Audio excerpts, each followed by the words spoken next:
Black Heart and White Heart. Henry Rider Haggard. Chapter 1. Philip Haddon and King Setiweo. At the date of our introduction to him, Philip Haddon was a transport rider and trader in the Zulu.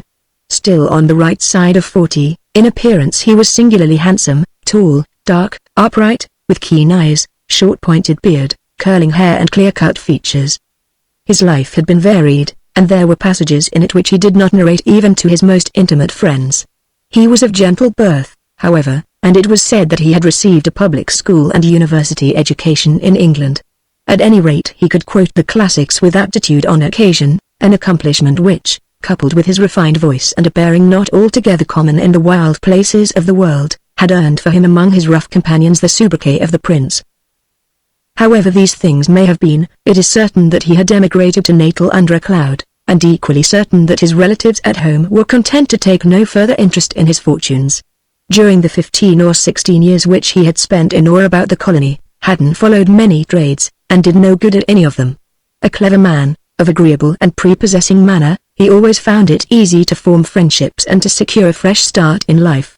But, by degrees, the friends were seized with a vague distrust of him, and, after a period of more or less application, he himself would close the opening that he had made by a sudden disappearance from the locality, leaving behind him a doubtful reputation and some bad debts. Before the beginning of this story of the most remarkable episodes in his life, Philip Haddon was engaged for several years in transport riding, that is, in carrying goods on ox wagons from Durban or Maritzburg to various points in the interior. A difficulty such as had more than once confronted him in the course of his career, led to his temporary abandonment of this means of earning a livelihood. On arriving at the little frontier town of Utrecht in the Transvaal, in charge of 2 wagon loads of mixed goods consigned to a storekeeper there, it was discovered that out of 6 cases of brandy 5 were missing from his wagon. Haddon explained the matter by throwing the blame upon his Kaffir boys, but the storekeeper, a rough-tongued man, openly called him a thief and refused to pay the freight on any of the load. From words the 2 men came to blows, knives were drawn, and before anybody could interfere the storekeeper received a nasty wound in his side. That night, without waiting till the matter could be inquired into by the Landdrost or magistrate, Haddon slipped away, and trekked back into Natal as quickly as his oxen would travel. Feeling that even here he was not safe, he left one of his wagons at Newcastle, loaded up the other with Kaffir goods such as blankets, calico, and hardware, and crossed into Zululand, where in those days no sheriff's officer would be likely to follow him. Being well acquainted with the language and customs of the natives, he did good trade with them, and soon found himself possessed of some cash and a small herd of cattle, which he received in exchange for his wares. Meanwhile news reached him that the man whom he had injured still vowed vengeance against him, and was in communication with the authorities in Natal. These reasons making his return to civilization undesirable for the moment, and further business being impossible until he could receive a fresh supply of trade stuff, Haddon like a wise man turned his thoughts to pleasure. Sending his cattle and wagon over the border to be left in charge of a native headman with whom he was friendly, he went on foot to Ulundi to obtain permission from the king, Setiweo, to hunt game in his country. Somewhat to his surprise, the Indunas or headman received him courteously, for Haddon's visit took place within a few months of the outbreak of the Zulu War in 1878, when Setiweo was already showing unfriendliness to the English traders and others, though why the king did so they knew not. On the occasion of his first and last interview with Setiweo, Haddon got a hint of the reason. It happened thus. On the second morning after his arrival at the royal kraal, a messenger came to inform him that the elephant whose tread shook the earth had signified that it was his pleasure to see him. Accordingly he was led through the thousands of huts and across the great place to the little enclosure where Setiweo, a royal-looking Zulu seated on a stool, and wearing a kaross of leopard skins, was holding an indaba, or conference, surrounded by his councillors. The Indian who had conducted him to the august presence went down upon his hands and knees, and, uttering the royal salute of Bayet, crawled forward to announce that the white man was waiting. "Let him wait," said the king angrily, and, turning, he continued the discussion with his councillors. Now, as has been said, Haddon thoroughly understood Zulu, and, when from time to time the king raised his voice, some of the words he spoke reached his ear. "What?" Setiweo said, to a wizened and aged man who seemed to be pleading with him earnestly. "Am I a dog that these white hyenas should hunt me thus? Is not the land mine, and was it not my father's before me? And not the people mine to save or to slay? I tell you that I will stamp out these little white men, My impis shall eat them up. I have said. Again the withered aged man interposed, evidently in the character of a peacemaker. Haddon could not hear his talk, but he rose and pointed towards the sea, while from his expressive gestures and sorrowful mien, he seemed to be prophesying disaster should a certain course of action be followed. For a while the king listened to him, then he sprang from his seat, his eyes literally ablaze with rage. "Hearken," he cried to the councillor, "I have guessed it for long, and now I am sure of it. You are a traitor. You are says one, dog, and the dog of the natal government, and I will not keep another man's dog to bite me in my own house. Take him away." A slight involuntary murmur rose from the ring of induners, but the old man never flinched, not even when the soldiers, who presently would murder him, came and seized him roughly. For a few seconds, perhaps 5, he covered his face with the corner of the cuirass he wore, then he looked up and spoke to the king in a clear voice. "O king," he said, "I am a very old man. As a youth I served under Chaka the lion, and I heard his dying prophecy of the coming of the white man. Then the white men came, and I fought for Dingan at the Battle of the Blood River. They slew Dingan, and for many years I was the counselor of Panda, your father.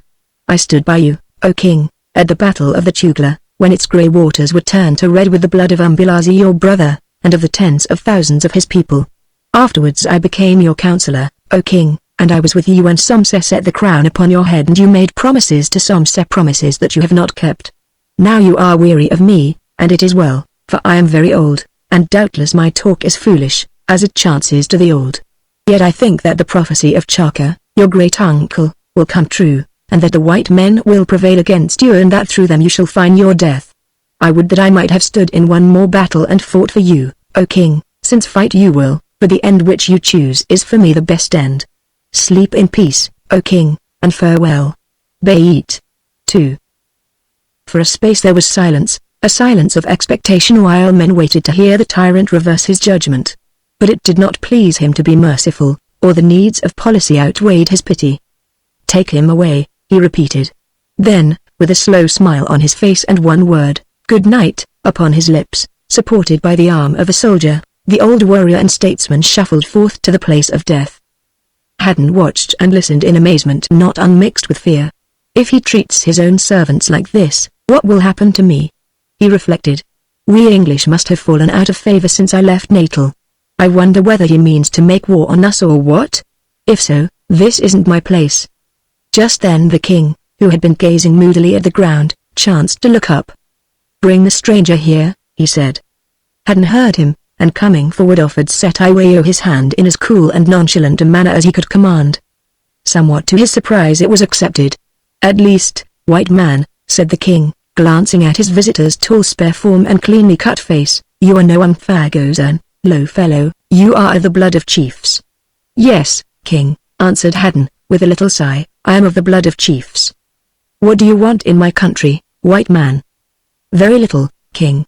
I have been trading here, as I dare say you have heard, and have sold all my goods. Now I ask your leave to hunt buffalo, and other big game, for a while before I return to Natal." "I cannot grant it," answered Setiwayo, "you are a spy sent by Somse, or by the Queen's Induna in Natal. Get you gone." "Indeed," said Haddon, with a shrug of his shoulders, "then I hope that Somse, or the Queen's Induna, or both of them, will pay me when I return to my own country. Meanwhile I will obey you because I must, but I should first like to make you a present." "What present?" asked the king. "I want no presents. We are rich here, white man." "So be it, king. It was nothing worthy of your taking, only a rifle." "A rifle, white man? Where is it?" "Without. I would have brought it, but your servants told me that it is death to come armed before the elephant who shakes the earth." Setiwayo frowned, for the note of sarcasm did not escape his quick ear. "Let this white man's offering be brought, I will consider the thing."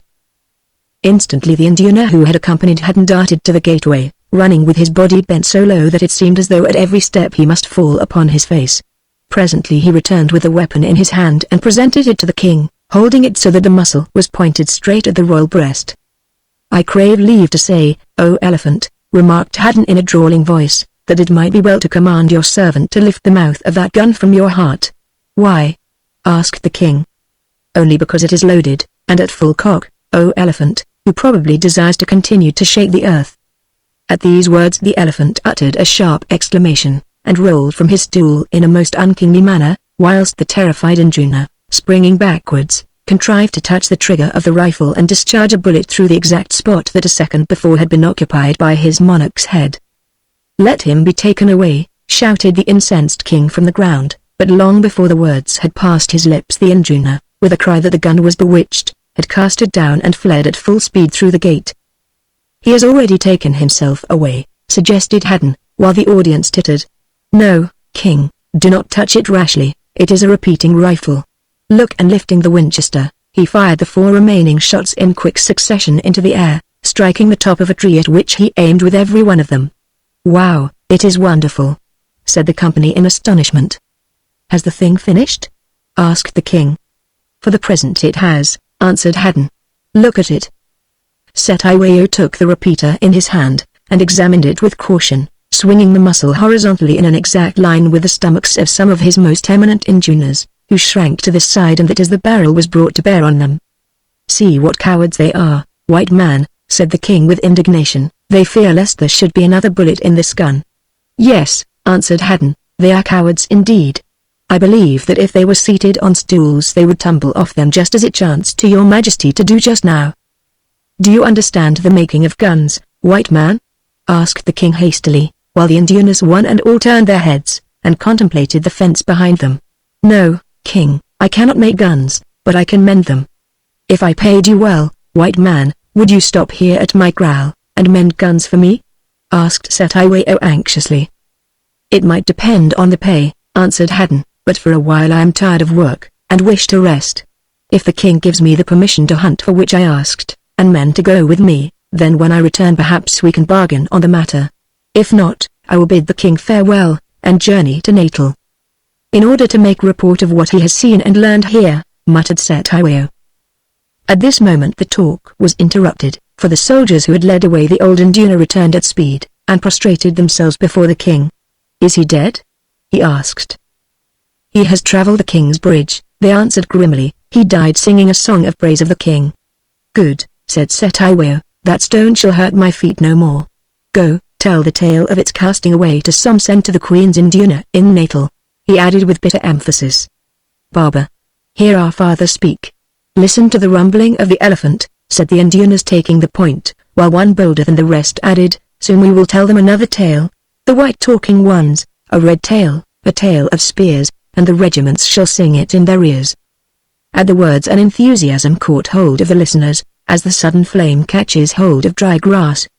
They sprang up, for the most of them were seated on their haunches, and stamping their feet upon the ground in unison, repeated : "Indabwibam wuindabi my konto lizo dunias wanjim pindubaniuho. A red tail. A red tail. A tale of spears, and the impis shall sing it in their ears."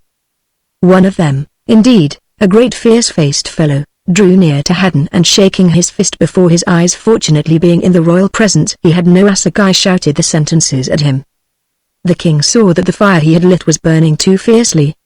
"Silence," he thundered in the deep voice for which he was remarkable, and instantly each man became as if he were turned to stone, only the echoes still answered back, and the impis shall sing it in their ears, in their ears. "I am growing certain that this is no place for me," thought Haddon. If that scoundrel had been armed he might have temporarily forgotten himself. "Hello. Who's this?" Just then there appeared through the gate of the fence a splendid specimen of the Zulu race. The man, who was about 35 years of age, was arrayed in a full war dress of a captain of the Umsatu regiment. From the circlet of otter skin on his brow rose his crest of plumes, round his middle, arms and knees hung the long fringes of black oxtails, and in one hand he bore a little dancing shield, also black in color. The other was empty, since he might not appear before the king bearing arms. In countenance the man was handsome, and though just now they betrayed some anxiety, his eyes were genial and honest, and his mouth sensitive. In height he must have measured 6 foot 2 inches, yet he did not strike the observer as being tall, perhaps because of his width of chest and the solidity of his limbs, that were in curious contrast to the delicate and almost womanish hands and feet which so often mark the Zulu of noble blood. In short, the man was what he seemed to be, a savage gentleman of birth, dignity and courage. In company with him was another man plainly dressed in a mucha and a blanket, whose grizzled hair showed him to be over 50 years of age.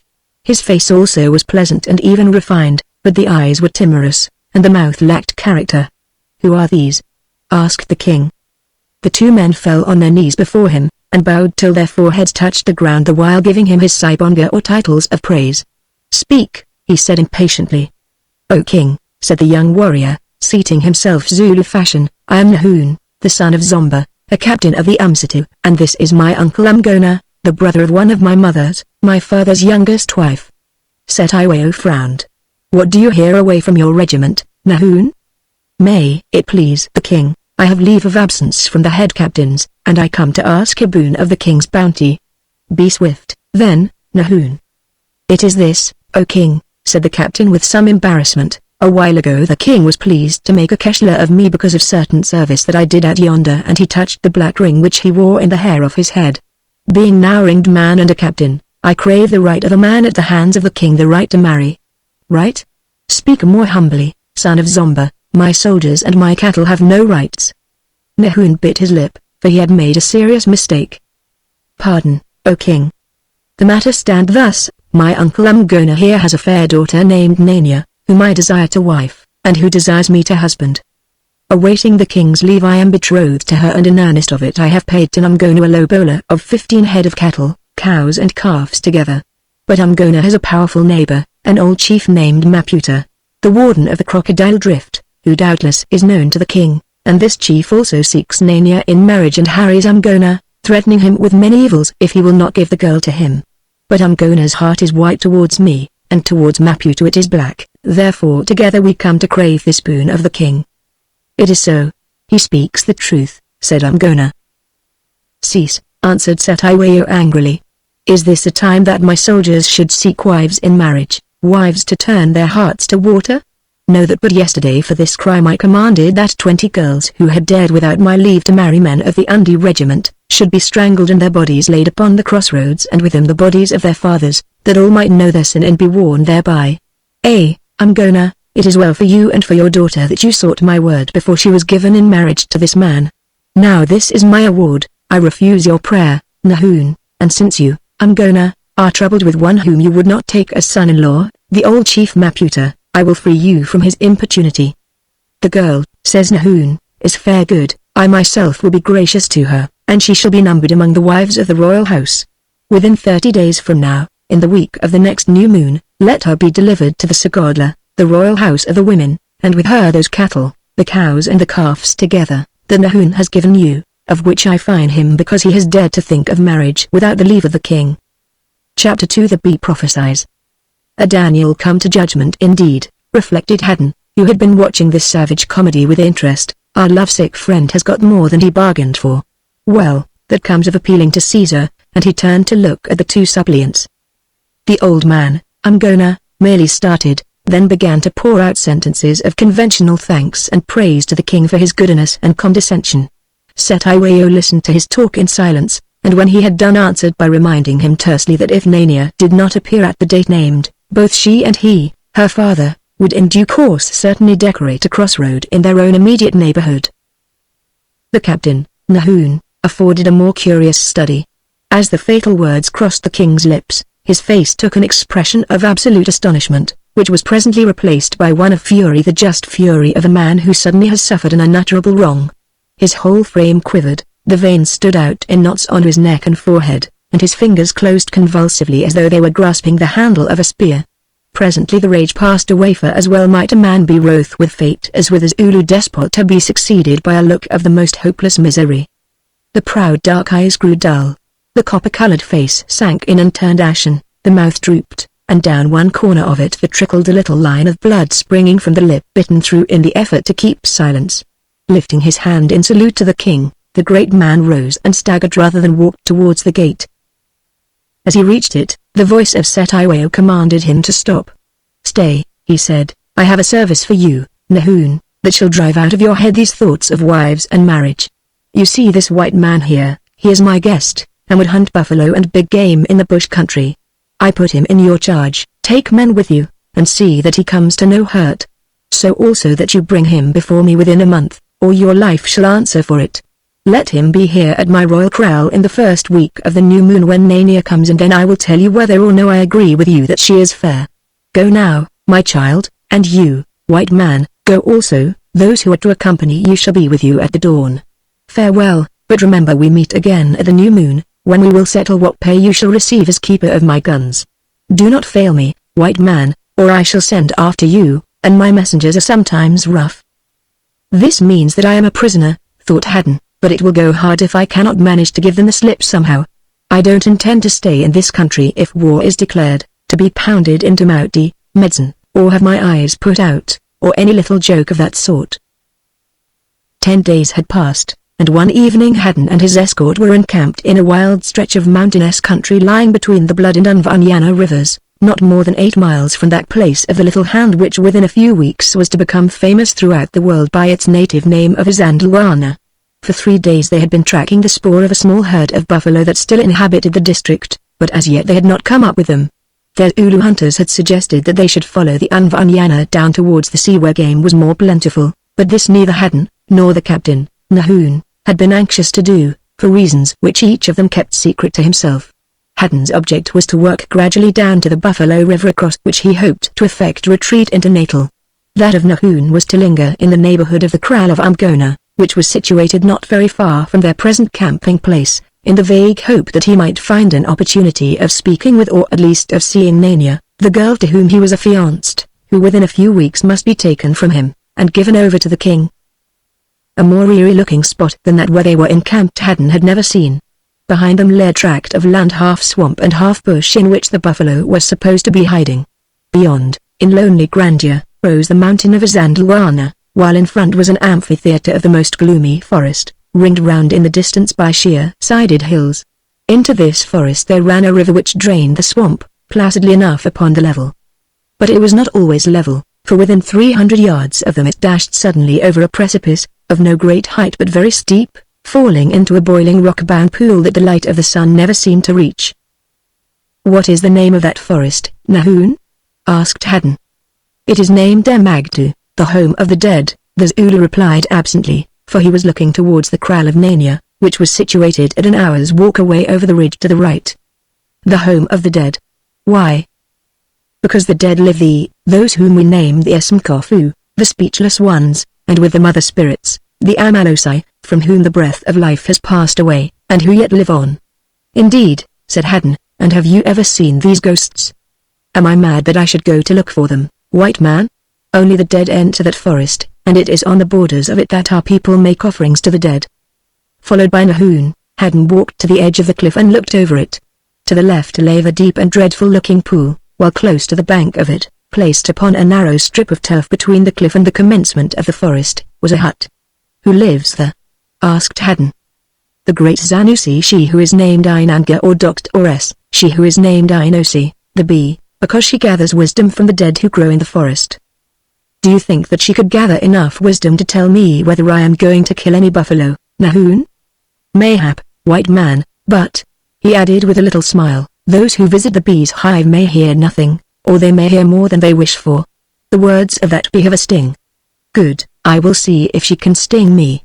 "So be it," said Nahoon, and turning, he led the way along the cliff till he reached a native path which zigzagged down its face. By this path they climbed till they came to the sward at the foot of the descent, and walked up it to the hut which was surrounded by a low fence of reeds, enclosing a small courtyard paved with antique earth beaten hard and polished. In this courtyard sat the bee, her stool being placed almost at the mouth of the round opening that served as a doorway to the hut.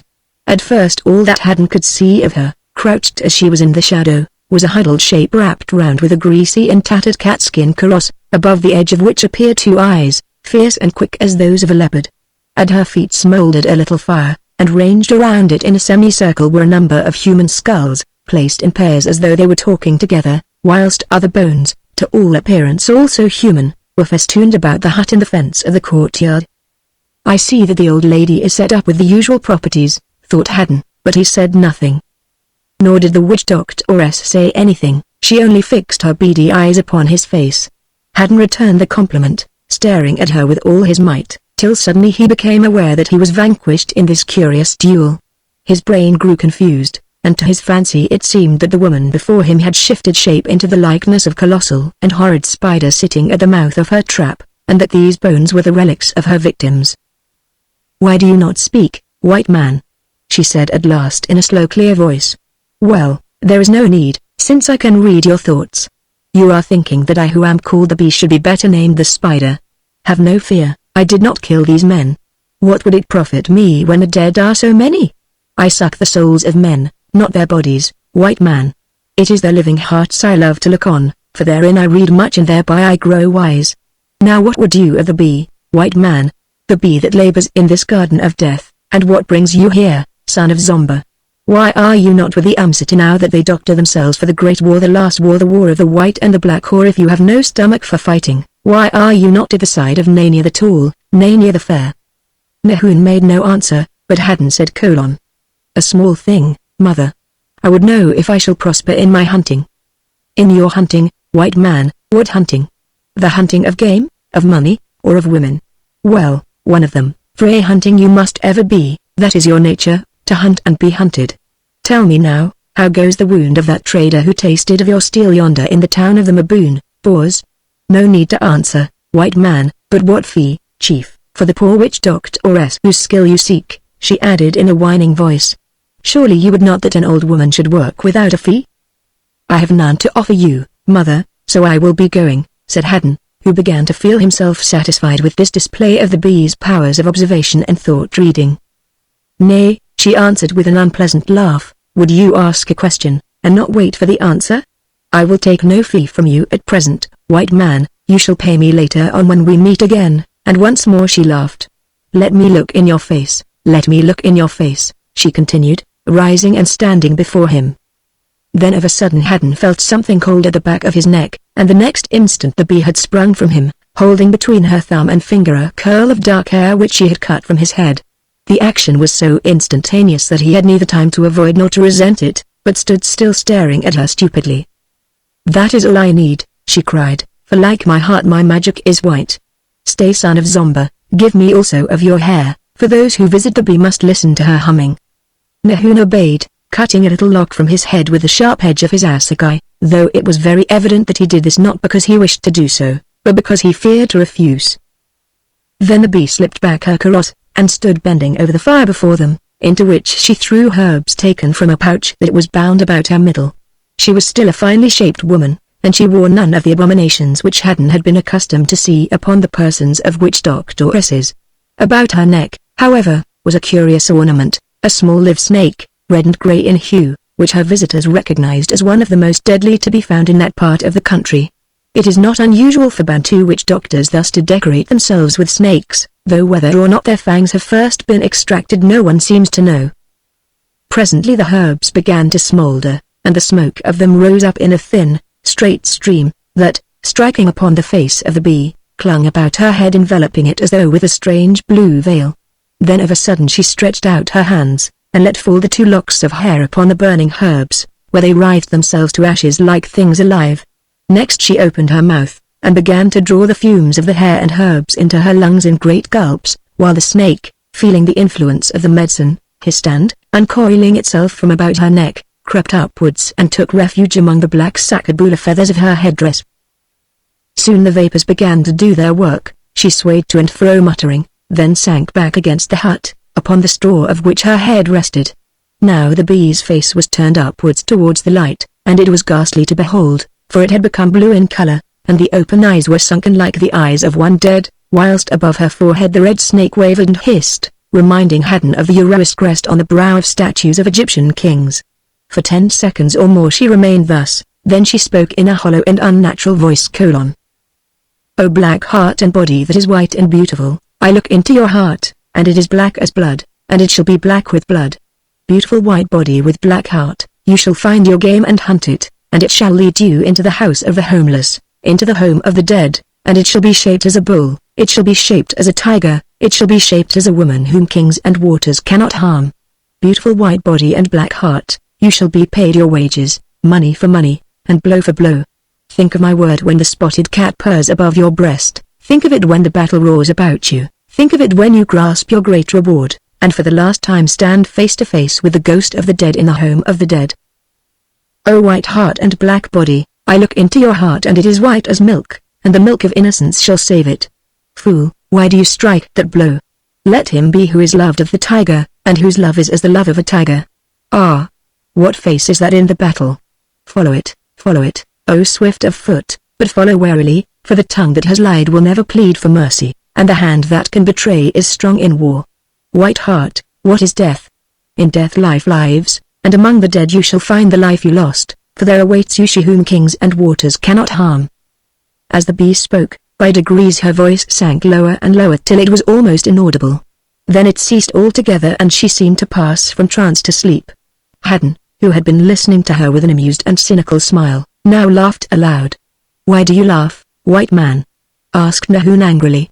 "I laugh at my own folly in wasting time listening to the nonsense of that lying fraud." "It is no nonsense, white man." "Indeed?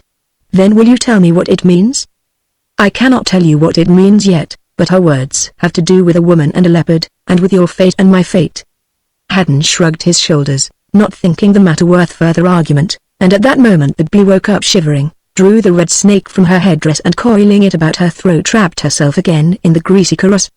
"Are you satisfied with my wisdom, Inkus?" she asked of Haddon. "I am satisfied that you are one of the cleverest cheats in Zululand, mother," he answered coolly. "Now, what is there to pay?" The bee took no offense at this rude speech, though for a second or two the look in her eyes grew strangely like that which they had seen in those of the snake when the fumes of the fire made it angry. "If the White Lord says I am a cheat, it must be so," she answered, "for he of all men should be able to discern a cheat. I have said that I ask no fee yes, give me a little tobacco from your pouch." Haddon opened the bag of antelope hide and drawing some tobacco from it, gave it to her. In taking it she clasped his hand and examined the gold ring that was upon the third finger, a ring fashioned like a snake with two little rubies set in the head to represent the eyes. "I wear a snake about my neck, and you wear one upon your hand, Inkus. I should like to have this ring to wear upon my hand, so that the snake about my neck may be less lonely there." "Then I am afraid you will have to wait till I am dead," said Haddon. Yes, she answered in a pleased voice, "it is a good word. I will wait till you are dead and then I will take the ring, and none can say that I have stolen it, for Nahum there will bear me witness that you gave me permission to do so." For the first time Haddon started, since there was something about the bee's tone that jarred upon him. Had she addressed him in her professional manner, he would have thought nothing of it, but in her cupidity she had become natural, and it was evident that she spoke from conviction, believing her own words. She saw him start, and instantly changed her note. "Let the White Lord forgive the jest of a poor old witch doctor," she said in a whining voice. "I have so much to do with death that his name leaps to my lips," and she glanced first at the circle of skulls about her, then towards the waterfall that fed the gloomy pool upon whose banks her hut was placed. "Look," she said simply. Following the line of her outstretched hand Haddon's eyes fell upon two withered mimosa trees which grew over the fall almost at right angles to its rocky edge. These trees were joined together by a rude platform made of logs of wood lashed down with riems of hide. Upon this platform stood three figures. Notwithstanding the distance and the spray of the fall, he could see that they were those of two men and a girl, for their shapes stood out distinctly against the fiery red of the sunset sky. One instant there were three, the next there were two, for the girl had gone, and something dark rushing down the face of the fall, struck the surface of the pool with a heavy thud, while a faint and piteous cry broke upon his ear. "What is the meaning of that?" he asked, horrified and amazed. "Nothing," answered the bee with a laugh. "Do you not know, then, that this is the place where faithless women, or girls who have loved without the leave of the king, are brought to meet their death, and with them their accomplices? Oh! They die here thus each day, and I watch them die and keep the count of the number of them," and drawing a tally stick from the thatch of the hut, she took a knife and added a notch to the many that appeared upon it, looking at Nahum the while with a half-questioning, half-warning gaze. Yes, it is a place of death," she muttered. "Up yonder the quick die day by day, and down there," and she pointed along the course of the river beyond the pool to where the forest began some 200 yards from her hut. "The ghosts of them have their home. Listen." As she spoke, a sound reached their ears that seemed to swell from the dim skirts of the forests, a peculiar and unholy sound which it is impossible to define more accurately than by saying that it seemed beast-like, and almost inarticulate. "Listen," repeated the bee, "they are merry yonder." "Who?" asked Haddon. "The baboons?" "No, Inkus, the Amatongo, the ghosts that welcome her who has just become of their number." "Ghosts," said Haddon roughly, for he was angry at his own tremors. "I should like to see those ghosts. Do you think that I have never heard a troop of monkeys in the bush before, mother? Come, Nahoon, let us be going while there is light to climb the cliff. Farewell. Farewell, Inkus, and doubt not that your wish will be fulfilled. Go in peace, Inkus, to sleep in peace. Chapter 3: The End of the Hunt. The prayer of the bin notwithstanding, Philip hadn't slept till that night. He felt in the best of health, and his conscience was not troubling him more than usual, but rest he could not. Whenever he closed his eyes, his mind conjured up a picture of the grim witch Doctor, so strangely named the bee, and the sound of her evil-omened words as he had heard them that afternoon. He was neither a superstitious nor a timid man, and any supernatural beliefs that might linger in his mind were, to say the least of it, dormant. But do what he might, he could not shake off a certain eerie sensation of fear, lest there should be some grains of truth in the prophesyings of this hag. What if it were a fact that he was near his death, and that the heart which beat so strongly in his breast must soon be still forever? No, he would not think of it. This gloomy place, and the dreadful sight which he saw that day, had upset his nerves. The domestic customs of these Zulus were not pleasant, and for his part he was determined to be clear of them so soon as he was able to escape the country. In fact, if he could in any way manage it, it was his intention to make a dash for the border on the following night. To do this with a good prospect of success, however, it was necessary that he should kill a buffalo, or some other head of game. Then, as he knew well, the hunters with him would feast upon meat until they could scarcely stir, and that would be his opportunity. Nahoon, however, might not succumb to this temptation, therefore he must trust to luck to be rid of him. If it came to the worst, he could put a bullet through him, which he considered he would be justified in doing, seeing that in reality the man was his jailer. Should this necessity arise, he felt indeed that he could face it without undue compunction, for in truth he disliked Nahoon, at times he even hated him. Their natures were antagonistic, and he knew that the great Zulu distrusted and looked down upon him, and to be looked down upon by a savage nigger was more than his pride could stomach. At the first break of dawn Haddon rose and roused his escort, who was still stretched in sleep around the dying fire, each man wrapped in his kuruss or blanket. Nahoon stood up and shook himself, looking gigantic in the shadows of the morning. "What is your will, Umlungu, white man, that you are up before the sun?" "My will, Muntumpofu, yellow man, is to hunt buffalo," answered Haddon coolly. It irritated him that this savage should give him no title of any sort. "Your pardon," said the Zulu reading his thoughts, "but I cannot call you Inkus because you are not my chief, or any man's. Still, if the title white man offends you, we will give you a name." "As you wish," answered Haddon briefly. Accordingly they gave him a name, Inlizimgama, by which he was known among them thereafter, but Haddon was not best pleased when he found that the meaning of those soft-sounding syllables was Black Heart. That was how the Ainanga had addressed him, only she used different words. An hour later, and they were in the swampy bush country that lay behind the encampment searching for their game. Within a very little while Nahoon held up his hand, then pointed to the ground. Haddon looked. There, pressed deep in the marshy soil, and to all appearance not 10 minutes old, was the spoor of a small herd of buffalo. "I knew that we should find game today," whispered Nahoon, "because the bee said so." "Curse the bee," answered Haddon below his breath. "Come on." For a quarter of an hour or more they followed the spoor through thick reeds, till suddenly Nahoon whistled very softly and touched Haddon's arm. He looked up, and there, about 200 yards away, feeding on some higher ground among a patch of mimosa trees, were the buffaloes, 6 of them, an old bull with a splendid head, 3 cows, a heifer and a calf about 4 months old. Neither the wind nor the nature of the veldt were favorable for them to stalk the game from their present position, so they made a detour of half a mile and very carefully crept towards them up the wind, slipping from trunk to trunk of the mimosas, and when these failed them, crawling on their stomachs under cover of the tall tambuti grass. At last they were within 40 yards, and a further advance seemed impracticable, for although he could not smell them, it was evident from his movements that the old bull heard some unusual sound and was growing suspicious. Nearest to Haddon, who alone of the party had a rifle, stood the heifer broadside on a beautiful shot. Remembering that she would make the best beef, he lifted his martini, and aiming at her immediately behind the shoulder, gently squeezed the trigger. The rifle exploded, and the heifer fell dead, shot through the heart. Strangely enough, the other buffaloes did not at once run away.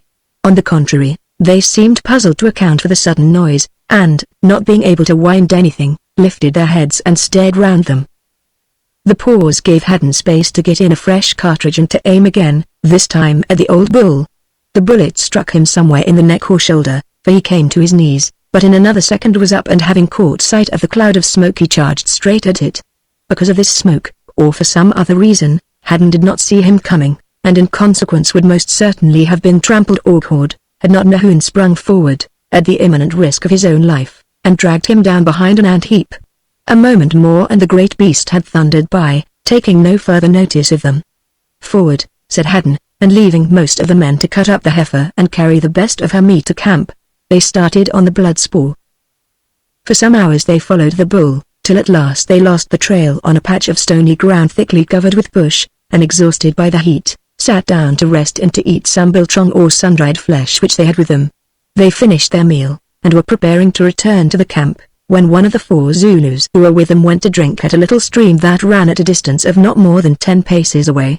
Half a minute later they heard a hideous grunting noise and a splashing of water, and saw the Zulu fly into the air. All the while that they were eating, the wounded buffalo had been lying in wait for them under a thick bush on the banks of the streamlet, knowing cunning brute that he was that sooner or later his turn would come. With a shout of consternation they rushed forward to see the bull vanish over the rise before Haddon could get a chance of firing at him, and to find their companion dying, for the great horn had pierced his lung. "It is not a buffalo, it is a devil," the poor fellow gasped, and expired. "Devil or not, I mean to kill it," exclaimed Haddon.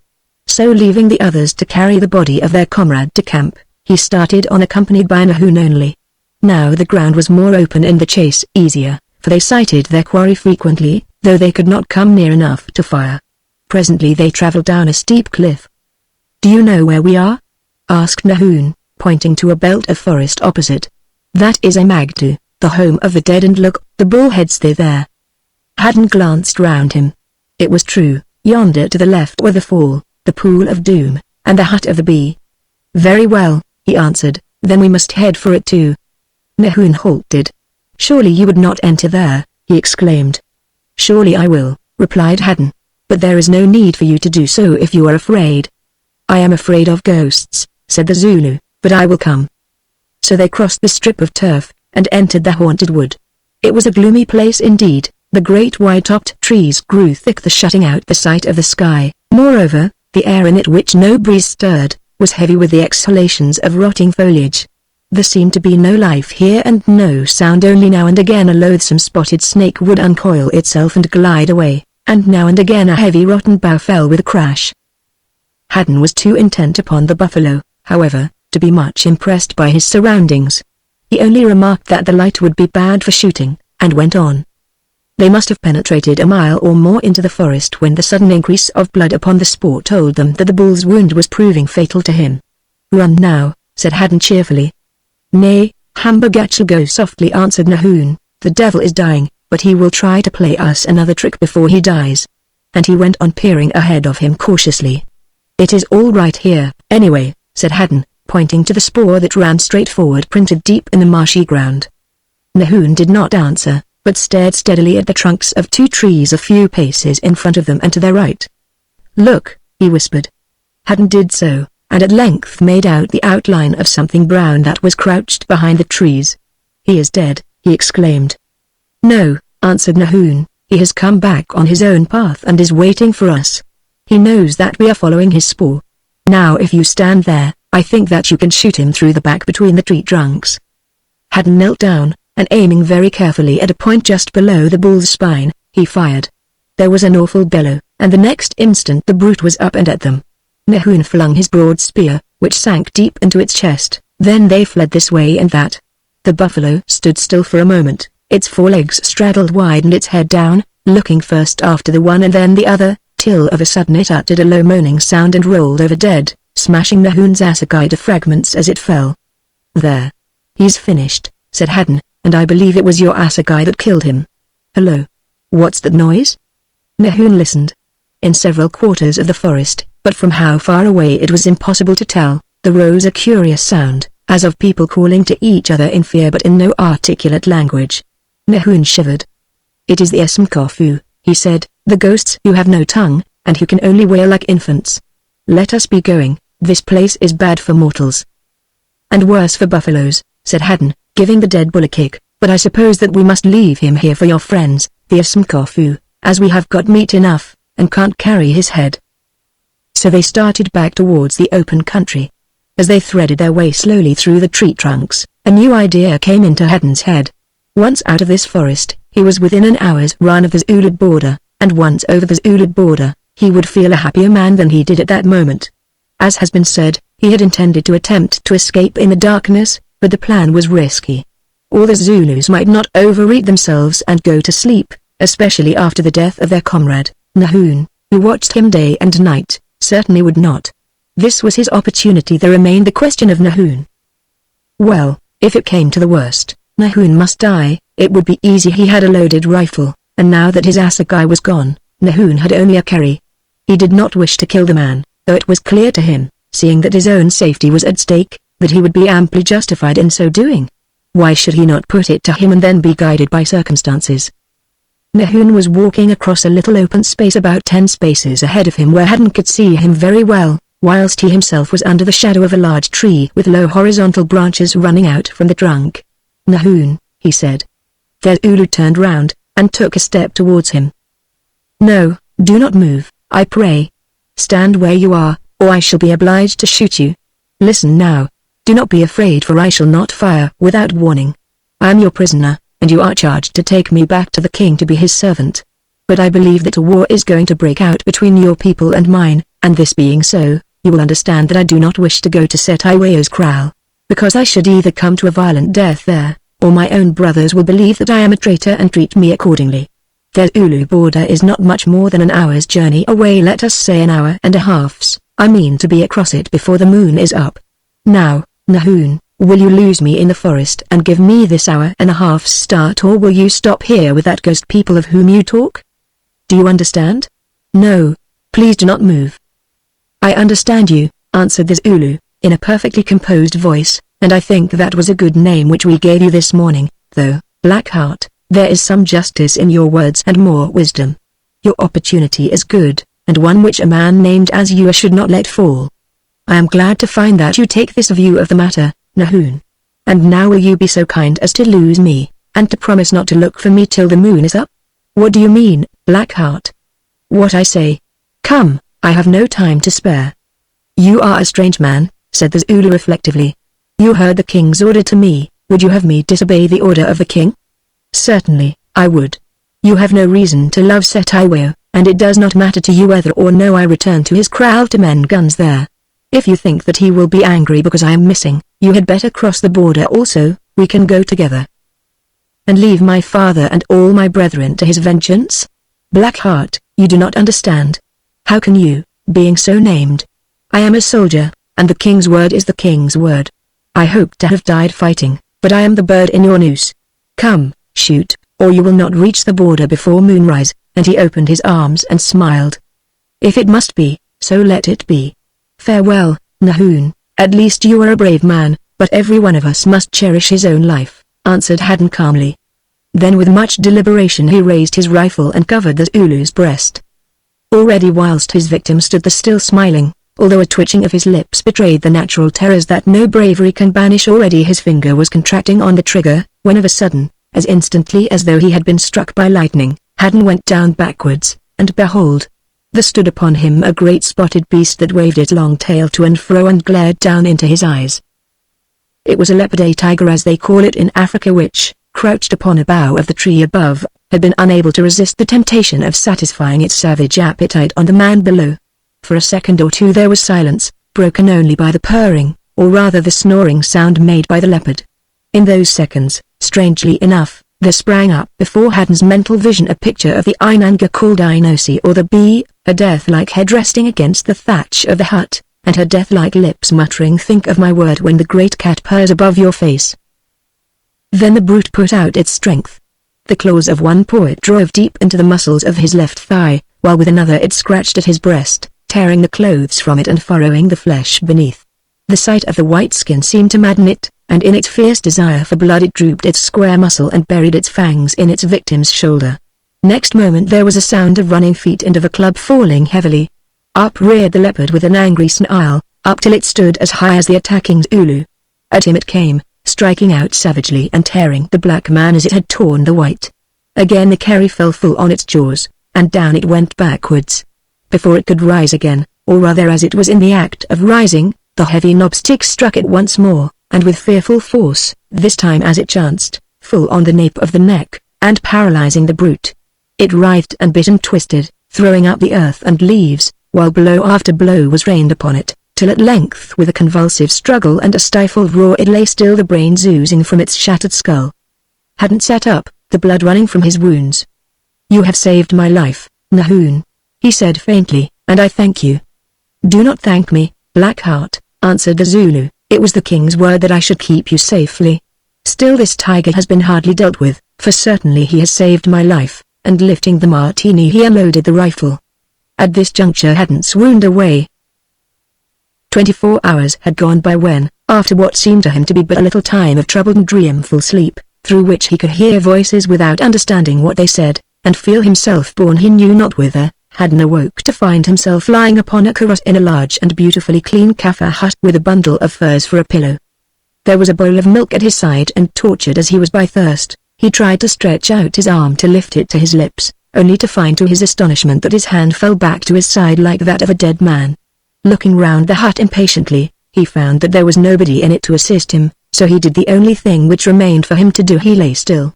He did not fall asleep, but his eyes closed, and a kind of gentle torpor crept over him, half obscuring his recovered senses. Presently he heard a soft voice speaking. It seemed far away, but he could clearly distinguish the words. "Blackheart still sleeps," the voice said, "but there is color in his face. I think that he will wake soon, and find his thoughts again." "Have no fear, Nania, he will surely wake, his hurts are not dangerous," answered another voice, that of Nahoon. "He fell heavily with the weight of the tiger on top of him, and that is why his senses have been shaken for so long. He went near to death, but certainly he will not die." "It would have been a pity if he had died," answered the soft voice. "He is so beautiful, never have I seen a white man who is so beautiful." "I did not think him beautiful when he stood with his rifle pointed at my heart," answered Nahoon sulkily. "Well, there is this to be said," she replied, "he wished to escape from Setiweo, and that is not to be wondered at," and she sighed. "Moreover, he asked you to come with him, and it might have been well if you had done so, that is, if you would have taken me with you." "How could I have done it, girl?" he asked angrily. "Would you have me set at nothing the order of the king?" "The king," she replied, raising her voice. "What do you owe to this king? You have served him faithfully, and your reward is that within a few days he will take me from Yumi, who should have been your wife, and I must, and she began to weep softly, adding between her sobs, "If you loved me truly, you would think more of me and of yourself, and less of the Black One and his orders. Oh! Let us fly, Nahoon, let us fly to Natal before this spear pierces me." "Weep not, Nania," he said, "why do you tear my heart in two between my duty and my love? You know that I am a soldier, and that I must walk the path whereon the king has set my feet. Soon I think I shall be dead, for I seek death, and then it will matter nothing. Nothing to you, Nahoon, who are at peace, but to me. Yet, you are right, and I know it, therefore forgive me, who am no warrior, but a woman who must also obey the will of the king." And she cast her arms about his neck, sobbing her fill upon his breast. Chapter 4 Nania. Presently, muttering something that the listener could not catch, Nahoon left Nania, and crept out of the hut by its beehole entrance. Then Haddon opened his eyes and looked round him. The sun was sinking, and a ray of its red light streaming through the little opening filled the place with a soft and crimson glow. In the center of the hut supporting it stood a thornwood roof tree colored black by the smoke of the fire, and against this, the rich light falling full upon her, leaned the girl Nania, a very picture of gentle despair. As is occasionally the case among Zulu women, she was beautiful, so beautiful that the sight of her went straight to the white man's heart, for a moment causing the breath to catch in his throat. Her dress was very simple. On her shoulders, hanging open in front, lay a mantle of soft white stuff edged with blue beads. About her middle was a buckskin moocher, also embroidered with blue beads, while round her forehead and left knee were strips of grey fur, and on her right wrist a shining bangle of copper. Her naked bronze-hued figure was tall and perfect in its proportions, while her face had little in common with that of the ordinary native girl, showing as it did strong traces of the ancestral Arabian or Semitic blood. It was oval in shape, with delicate aquiline features, arched eyebrows, a full mouth, that drooped a little at the corners, tiny ears, behind which the wavy coal-black hair hung down to the shoulders, and the very loveliest pair of dark and liquid eyes that it is possible to imagine. For a minute or more Nania stood thus. her sweet face bathed in the sunbeam, while Haddon feasted his eyes upon its beauty. Then sighing heavily, she turned, and seeing that he was awake, started, drew her mantle over her breast and came, or rather glided, towards him. "The chief is awake," she said in her soft Zulu accents. "Does he need aught?" "Yes, lady," he answered, "I need to drink, but alas, I am too weak." She knelt down beside him, and supporting him with her left arm, with her right held the gourd to his lips. How it came about Haddon never knew, but before the draught was finished a change passed over him. Whether it was the savage girl's touch, or her strange and fawn-like loveliness, or the tender pity in her eyes, matters not, the issue was the same. She struck some chord in his turbulent and curbed nature, and of a sudden it was filled full with passion for her, a passion which, if not elevated, at least was real. He did not for a moment mistake the significance of the flood of feeling that surged through his veins. Haddon never shirked facts. "By heaven," he said to himself, "I have fallen in love with a black beauty at first sight, more in love than I have ever been before. It's awkward, but there will be compensations. So much the worse for Nahoon, or for Setiweo, or for both of them.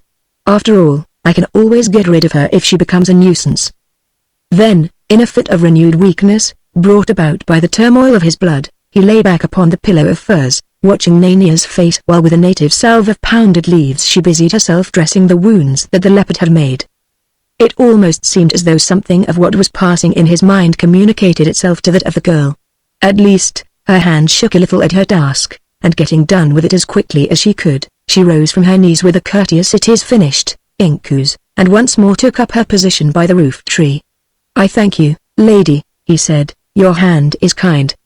"You must not call me lady, Inkoos," she answered, "I am no chieftainess, but only the daughter of a headman, Umgona." "And named Nania," he said. "Nay, do not be surprised, I have heard of you. Well, Nania, perhaps you will soon become a chieftainess up at the king's kraal yonder." "Alas! And alas!" she said, covering her face with her hands. "Do not grieve, Nania. A hedge is never so tall and thick but that it cannot be climbed or crept through." She let fall her hands and looked at him eagerly, but he did not pursue the subject. "Tell me, how did I come here, Nania?" "Nahoon and his companions carried you, Inkoos." "Indeed, I begin to be thankful to the leopard that struck me down. Well, Nahoon is a brave man, and he has done me a great service. I trust that I may be able to repay it to you, Nania." This was the first meeting of Nania and Haddon, but, although she did not seek them, the necessities of his sickness and of the situation brought about many another. Never for a moment did the white man waver in his determination to get into his keeping the native girl who had captivated him, and to attain his end he brought to bear all his powers and charm to detach her from Nahoon, and win her affections for himself. He was no rough wooer, however, but proceeded warily, weaving her about with a web of flattery and attention that must, he thought, produce the desired effect upon her mind. Without a doubt, indeed, it would have done so, for she was but a woman, and an untutored one had it not been for a simple fact which dominated her whole nature. She loved Nahoon, and there was no room in her heart for any other man, white or black. To Haddon she was courteous and kindly but no more, nor did she appear to notice any of the subtle advances by which he attempted to win a foothold in her heart. For a while this puzzled him, but he remembered that the Zulu women do not usually permit themselves to show feeling towards an undeclared suitor. Therefore it became necessary that he should speak out. His mind once made up, he had not to wait long for an opportunity. He was now quite recovered from his hurts, and accustomed to walk in the neighborhood of the kraal. About 200 yards from Umgona's hut rose a spring, and thither it was Nania's habit to resort in the evening to bring back drinking water for the use of her father's household. The path between this spring and the kraal ran through a patch of bush, where on a certain afternoon towards sundown Haddon took his seat under a tree, having first seen Nania go down to the little stream as was her custom. A quarter of an hour later she reappeared carrying a large gourd upon her head.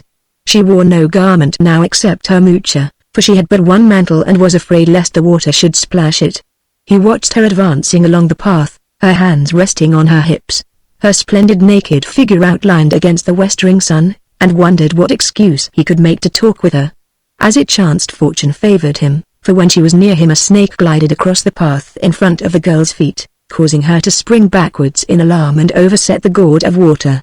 He came forward, and picked it up. "Wait here," he said laughing, "I will bring it to you full." "Nay, Inkoos," she remonstrated, "that is a woman's work. Among my people, he said. The men love to work for the women, and he started for the spring, leaving her wondering. Before he reached her again, he regretted his gallantry, for it was necessary to carry the handleless cord upon his shoulder, and the contents of it spilling over the edge soaked him. Of this, however, he said nothing to Nania.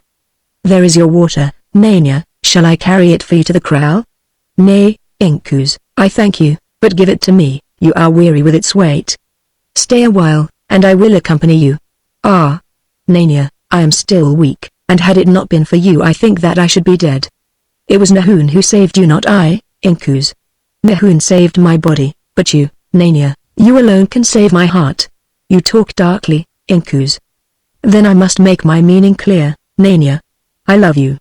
She opened her brown eyes wide. "You, a white lord, love me, as Ulu girl? How can that be?" "I do not know, Nania, but it is so, and were you not blind you would have seen it. I love you, and I wish to take you to wife."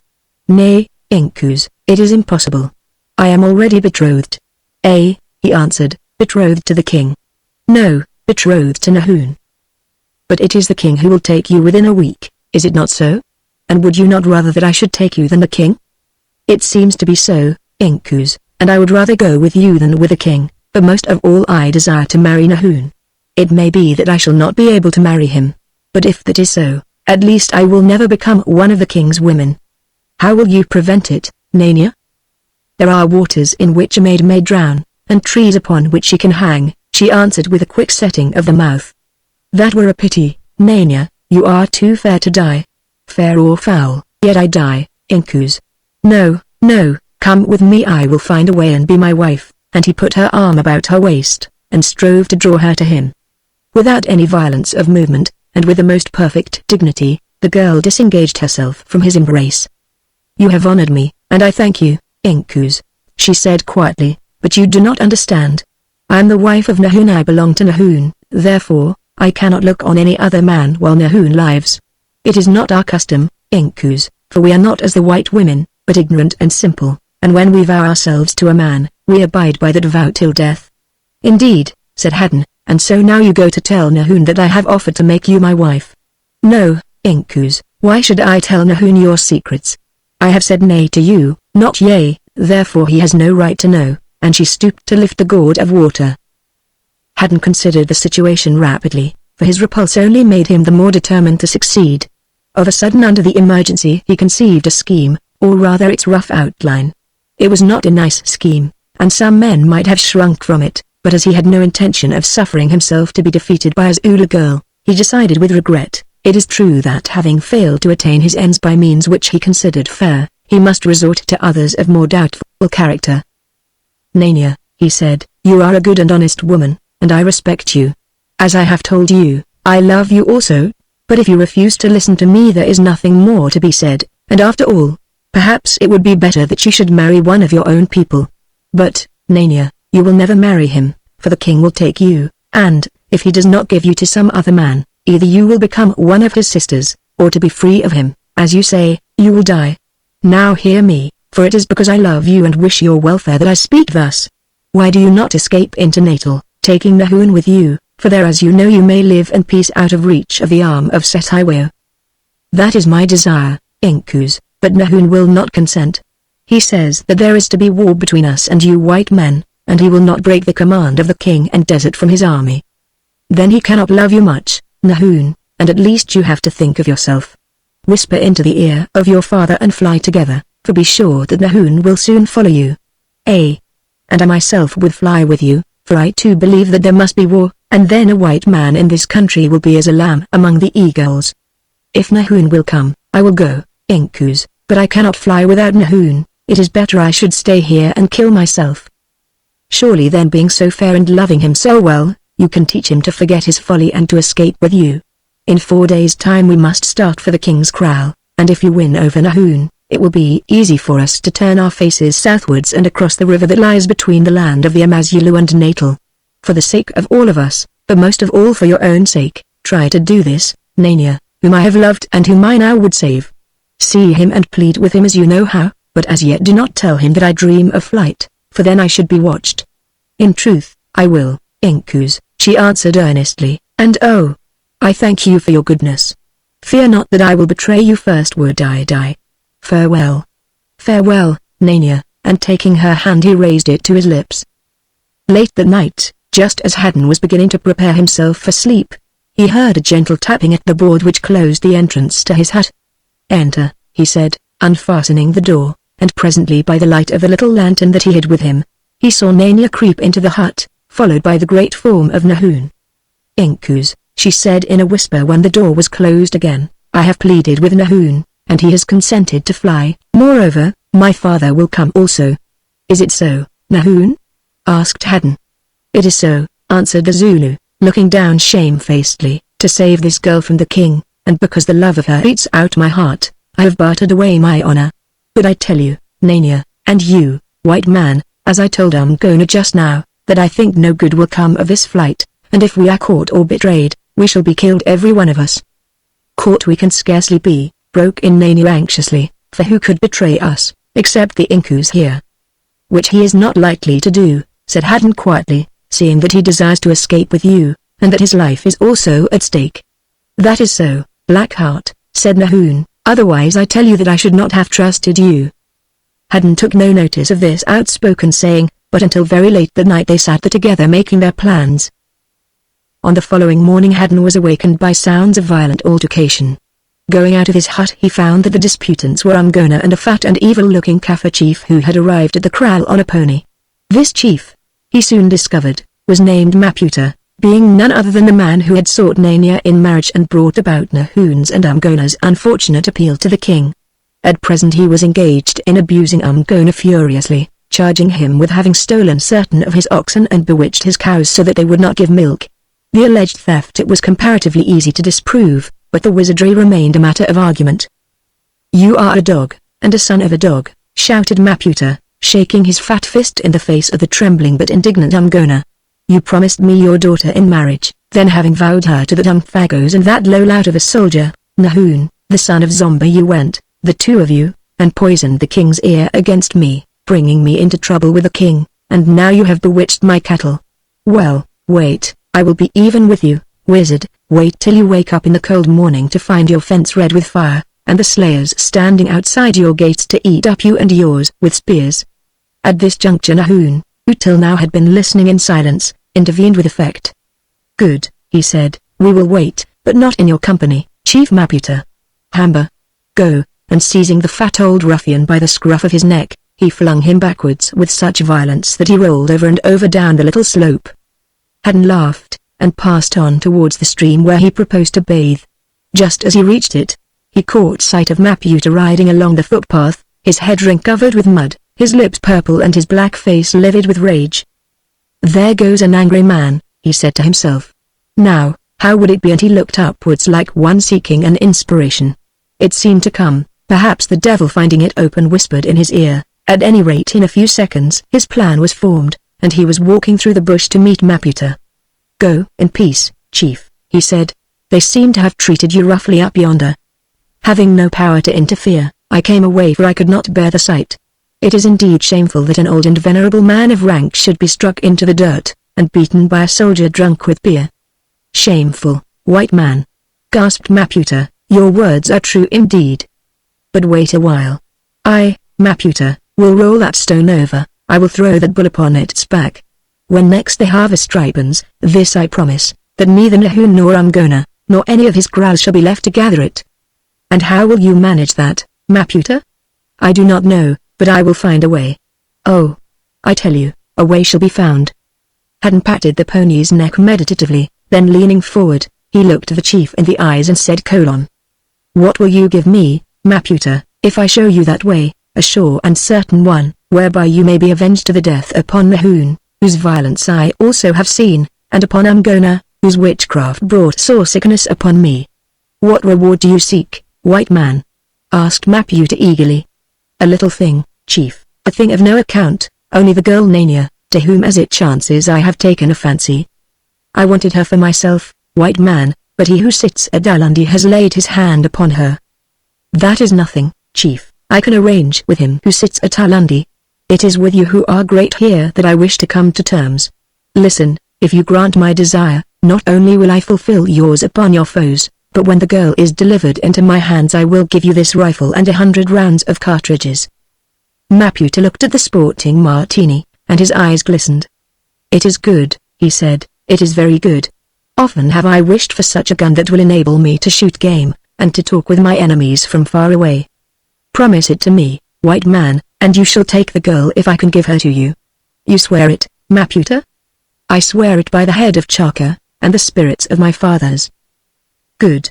At dawn on the 4th day from now it is the purpose of Umgona, his daughter Nania, and Nahoon, to cross the river into Natal by the drift that is called Crocodile Drift, taking their cattle with them and flying from the king. I also shall be of their company, for they know that I have learned their secret, and would murder me if I tried to leave them. Now you who are chief of the border and guardian of the drift, must hide at night with some men among the rocks in the shallows of the drift and await our coming. First Nania will cross driving the cows and calves, for so it is arranged, and I shall help her, then will follow Umgona and Nahoon with the oxen and heifers. On these two you must fall, killing them and capturing the cattle, and afterwards I will give you the rifle. What if the king should ask for the girl, white man? Then you shall answer that in the uncertain light you did not recognize her and so she slipped away from you. Moreover, that at first you feared to seize the girl lest her cries should alarm the men and they should escape you. Good. But how can I be sure that you will give me the gun once you are across the river? Thus, before I enter the ford I will lay the rifle and cartridges upon a stone by the bank, telling Nania that I shall return to fetch them when I have driven over the cattle. It is well, white man, I will not fail you." So the plot was made, and after some further conversation upon points of detail, the two conspirators shook hands and parted. "That ought to come off all right," reflected Haddon to himself as he plunged and floated in the waters of the stream, "but somehow I don't quite trust our friend Maputa. It would have been better if I could have relied upon myself to get rid of Nahoon and his respected uncle. A couple of shots would do it in the water. But then that would be murder, and murder is unpleasant, whereas the other thing is only the delivery to justice of two base deserters, a laudable action in a military country. Also personal interference upon my part might turn the girl against me, while after Umgona and Nahoon have been wiped out by Maputa, she must accept my escort. Of course there is a risk, but in every walk of life the most cautious have to take risks at times."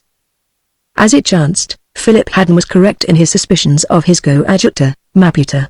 Even before that worthy chief reached his own kraal, he had come to the conclusion that the white man's plan, though attractive in some ways, was too dangerous, since it was certain that if the girl Nania escaped, the king would be indignant.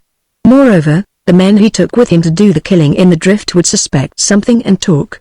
On the other hand, he would earn much credit with his majesty by revealing the plot, saying that he had learned it from the lips of the white hunter, whom Umgona and Nahoon had forced to participate in it, and of whose coveted rifle he must trust a chance to possess himself. An hour later 2 discreet messengers were bounding across the plains, bearing words from the chief Maputa, the warden of the border, to the great black elephant at Talundi. Chapter 5 The Doomed Pool. Fortune showed itself strangely favorable to the plans of Nahoon and Nania. One of the Zulu captain's perplexities was as to how he should lull the suspicions and evade the vigilance of his own companions, who together with himself had been detailed by the king to assist Haddon in his hunting and to guard against his escape.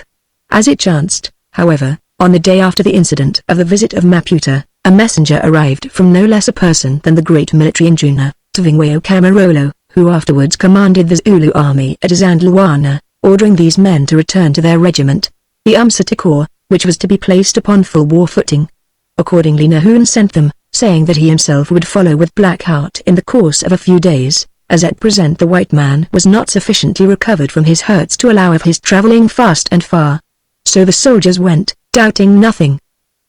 Then Umgona gave it out that in obedience to the command of the king he was about to start for Alundi, taking with him his daughter Nania to be delivered over into the Sagodla, and also those 15 head of cattle that had been lowballed by Nahoon in consideration of his forthcoming marriage, whereof he had been fined by Setiwayo.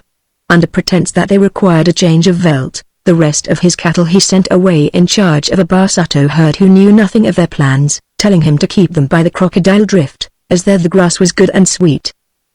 All preparations being completed, on the 3rd day the party started, heading straight for Alundi. After they had traveled some miles, however, they left the road and turning sharp to the right, passed unobserved of any through a great stretch of uninhabited bush. Their path now lay not far from the Pool of Doom, which, indeed, was close to Umgona's kraal, and the forest that was called Home of the Dead, but out of sight of these.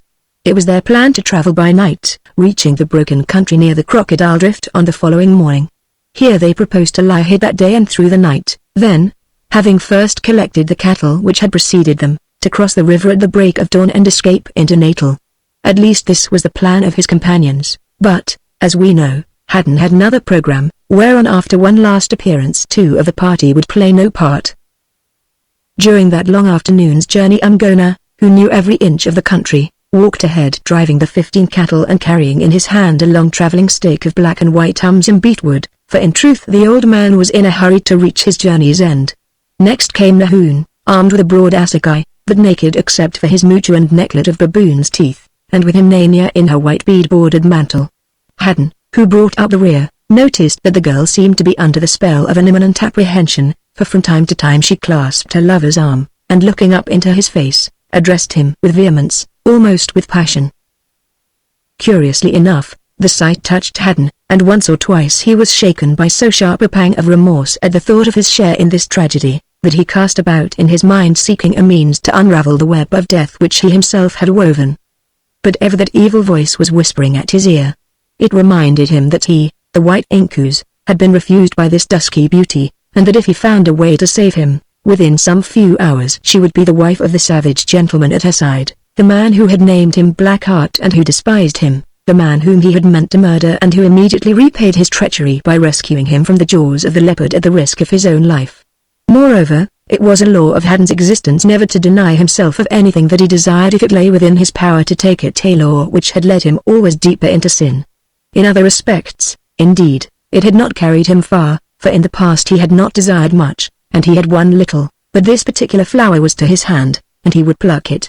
If Nahun stood between him and the flower, so much the worse for Nahun, and if it should wither in his grasp, so much the worse for the flower, it could always be thrown away. Thus it came about that, not for the first time in his life, Philip Haddon discarded the somewhat spasmodic prickings of conscience and listened to that evil whispering at his ear. About 5:30 in the afternoon the four refugees passed the stream that a mile or so down fell over the little precipice into the Doom Pool, and, entering a patch of thorn trees on the further side, walked straight into the midst of 22 soldiers, who were beguiling the tedium of expectancy by the taking of snuff and the smoking of dakka or native hemp. With these soldiers, seated on his pony, for he was too fat to walk, waited the chief Maputa. Observing that their expected guests had arrived, the men knocked out the dakka pipe, replaced the snuff boxes in the slits made in the lobes of their ears, and secured the four of them. "What is the meaning of this, O king's soldiers?" asked Umgona in a quavering voice. "We journey to the kraal of Sataiweo, why do you molest us?" "Indeed. Wherefore then are your faces set towards the south? Does the Black One live in the south? Well, you will journey to another kraal presently," answered the jovial-looking captain of the party with a callous laugh. "I do not understand," stammered Umgona. "Then I will explain while you rest," said the captain. "The chief Maputa yonder sent word to the Black One at Ulundi that he had learned of your intended flight to Natal from the lips of this white man, who had warned him of it. The Black One was angry, and dispatched us to catch you and make an end of you. That is all. Come on now, quietly, and let us finish the matter. As the Doom Pool is near, your deaths will be easy." Nahun heard the words, and sprang straight at the throat of Haddon, but he did not reach it, for the soldiers pulled him down. Nania heard them also, and turning, looked the traitor in the eyes. She said nothing, she only looked, but he could never forget that look. The white man for his part was filled with the fiery indignation against Maputa. "You wicked villain," he gasped, whereat the chief smiled in a sickly fashion, and turned away. Then they were marched along the banks of the stream till they reached the waterfall that fell into the pool of doom. Haddon was a brave man after his fashion, but his heart quailed as he gazed into that abyss. "Are you going to throw me in there?" he asked of the Zulu captain in a thick voice. "You, white man?" replied the soldier unconcernedly. "No, our orders are to take you to the king, but what he will do with you I do not know. There is to be war between your people and ours, so perhaps he means to pound you into medicine for the use of the witch doctors, or to peg you over an ant heap as a warning to other white men." Haddon received this information in silence, but its effect upon his brain was bracing, for instantly he began to search out some means of escape. By now the party had halted near the 2 thorn trees that hung over the waters of the pool. "Who dives first?" asked the captain of the chief Maputa. "The old wizard," he replied, nodding at Umgona, then his daughter after him, and last of all this fellow, and he struck Nahun in the face with his open hand.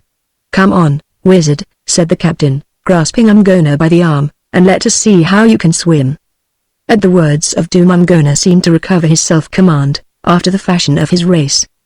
"No need to lead me, soldier," he said, shaking himself loose, "who am old and ready to die."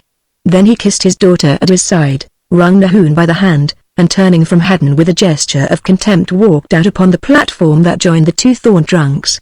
Here he stood for a moment looking at the setting sun, then suddenly, and without a sound, he hurled himself into the abyss below and vanished. "That was a brave one," said the captain with admiration. "Can you spring too, girl, or must we throw you?" "I can walk my father's path," Nania answered faintly, "but first I crave leave to say one word.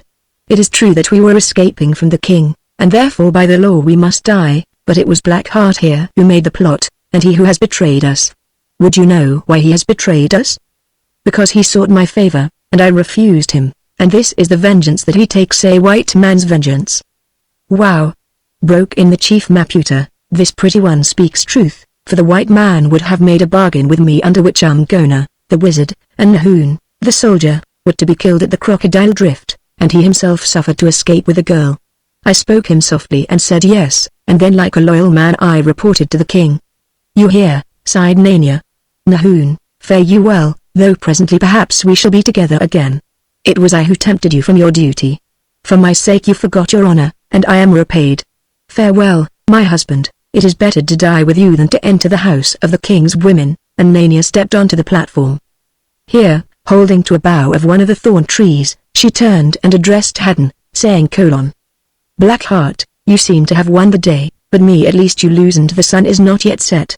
After sunset comes the night, Blackheart, and in that night I pray that you may wander eternally, and be given to drink of my blood and the blood of Umgona my father, and the blood of Nahun my husband, who saved your life, and whom you have murdered. Perchance, Blackheart, we may yet meet yonder in the house of the dead." Then uttering a low cry Nania clasped her hands and sprang upwards and outwards from the platform.